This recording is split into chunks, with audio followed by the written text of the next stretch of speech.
everyone! Welcome back to my channel. For today's video is mag-unboxing ako nitong writing tablet from Xiaomi. Yan, makikita nyo dito sa kanyang harapan is nandito yung kanyang Xiaomi branding. Tapos dito naman sa likod may nakasulat na Chinese language. So, i-unbox na natin siya, guys. Ito nga pala, guys, is nabili ko siya sa online platform.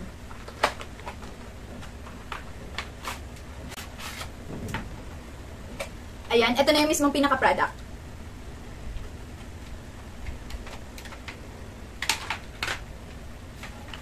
Meron din siyang user manual.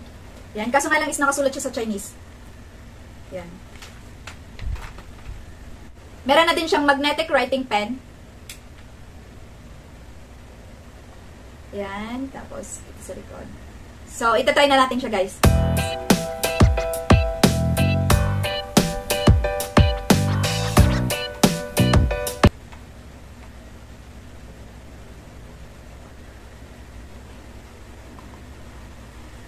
Ayan.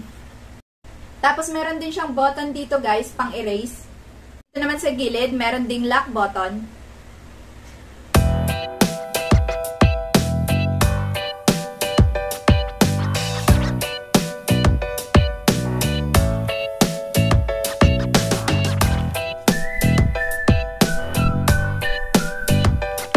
Para kung magdodrawing kayo, guys, tapos kahit mapindot siya dito, hindi siya mabubura.